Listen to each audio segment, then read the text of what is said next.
इस्लाम, जो कि शांति और नैतिकता का धर्म है, परिवार की पवित्रता और रिश्तों की शुद्धता पर बहुत जोर देता है। दुर्भाग्य से इस्लामी कानून के कुछ पहलुओं को लेकर गलतफहमियां हैं, जिससे झूठे इल्जाम और गलतफहमियां पैदा होती हैं। ऐसी ही एक गलतफहमी यह है कि इस्लाम में सौतेली बेटी से शादी की इजाजत है। यह विचार पूरी तरह से निराधार है और कुरान की स्पष्ट शिक्षाओं और पैगंबर मोहम्मद सल्लल्लाहु अलैहि वसल्लम के उदाहरण के विपरीत है। इस वीडियो का उद्देश्य इस संवेदनशील मुद्दे पर इस्लामी रुख को स्पष्ट करना है। कुरान की आयतों, विशेष रूप से सूरह अन-निसा 4:23 और पैगंबर की शिक्षाओं की जांच करके हम इस गलतफहमी की झूठ को दिखाएंगे और सही इस्लामी दृष्टिकोण पर प्रकाश डालेंगे। प्रामाणिक स्रोतों पर भरोसा करना और ऐसी गलत सूचना फैलाने से बचना महत्वपूर्ण है, जो इस्लाम की छवि खराब कर सकती है और समाज में फूट पैदा कर सकती है। एक स्पष्ट और संक्षिप्त स्पष्टीकरण के माध्यम से हम किसी भी संदेह को दूर करने और परिवार और विवाह से संबंधित इस्लामी मूल्यों की बेहतर समझ को बढ़ावा देने की उम्मीद करते हैं। कुरान, इस्लाम की पवित्र किताब, मुसलमानों के लिए मार्गदर्शन का अंतिम स्रोत है। यह जीवन के सभी पहलुओं, जिसमें विवाह और पारिवारिक मामले शामिल हैं, के लिए स्पष्ट दिशा निर्देश देता है। जब सौतेली बेटियों से शादी करने का सवाल आता है, तो कुरान कोई संदेह नहीं छोड़ता है। सूरह अन-निसा 4:23 में स्पष्ट रूप से सौतेली बेटियों से शादी करने से मना किया गया है, जिसमें कहा गया है, और आपके लिए निषिद्ध है आपकी सौतेली बेटियां जो आपकी संरक्षकता में हैं, आपकी पत्नियों से पैदा हुई, जिनसे आप शादी कर चुके हैं। यह आयत स्पष्ट रूप से बताती है कि किसी की सौतेली बेटी से शादी करना, जो उसकी संरक्षकता में है, इस्लाम में सख्त मना है। इस आयत में प्रयुक्त भाषा स्पष्ट, सीधी है और गलत व्याख्या की कोई गुंजाइश नहीं छोड़ती है। यह सीधे सौतेली बेटियों के मुद्दे को संबोधित करता है और उन्हें उन लोगों में वर्गीकृत करता है जिनसे शादी करना जायज नहीं है। यह निषेध इस्लाम द्वारा स्पष्ट पारिवारिक ढांचे को बनाए रखने और परिवार के सभी सदस्यों, विशेष रूप से सौतेली बेटियों जैसे कमजोर व्यक्तियों की भलाई की रक्षा करने के महत्व पर प्रकाश डालता है।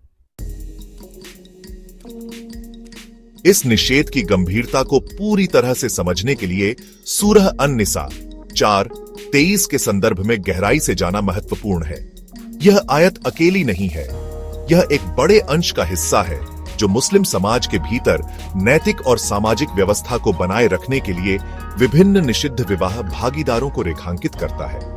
आयत यह कहकर शुरू होती है, आपके लिए विवाह के लिए निषिद्ध है, और फिर विशिष्ट व्यक्तियों को सूचीबद्ध करती है, जिनमें माताएं, बेटियां, बहनें, मौसी, भतीजी, और महत्वपूर्ण बात यह है कि आपकी देखभाल में सौतेली बेटियां शामिल हैं। सौतेली बेटियों को ऐसे करीबी रक्त संबंधियों के साथ जोड़कर कुरान इस निषेध की गंभीरता पर जोर देता है और इसकी पूर्ण प्रकृति के बारे में कोई संदेह नहीं छोड़ता है।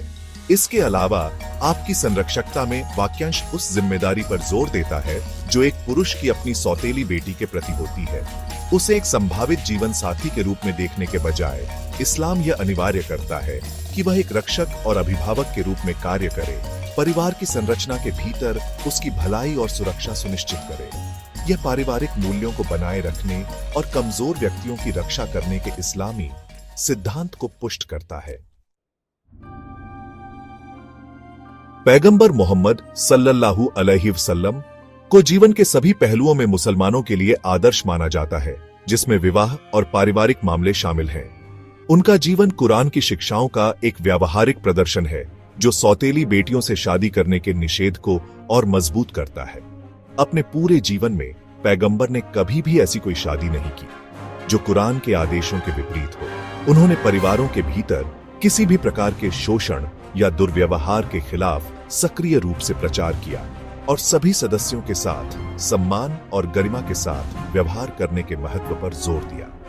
उनके कार्य एक शक्तिशाली अनुस्मारक के रूप में कार्य करते हैं कि कुरान के निषेध केवल सुझाव नहीं है, बल्कि ईश्वरीय आदेश है जिनका कड़ाई से पालन किया जाना चाहिए। पैगंबर के साथी, जिन्होंने उनके जीवन को प्रत्यक्ष रूप से देखा, ने भी इन शिक्षाओं को कायम रखा और कुरान के दिशा निर्देशों से कभी भी विचलन को स्वीकार नहीं किया।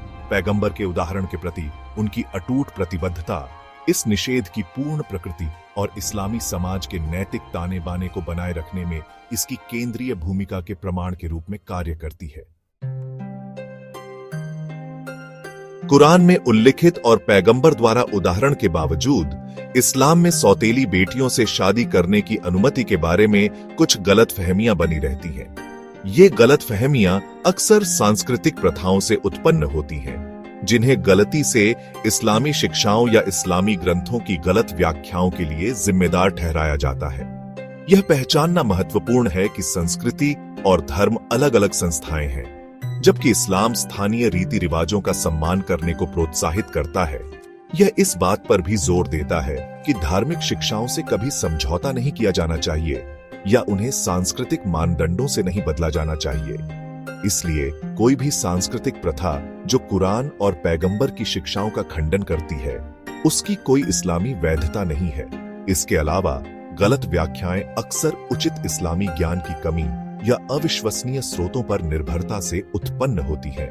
योग्य विद्वानों से मार्गदर्शन लेना आवश्यक है, जिनके पास इस्लामी न्यायशास्त्र की गहरी समझ है और जो कुरान और हदीस की सटीक व्याख्या प्रदान कर सकते हैं।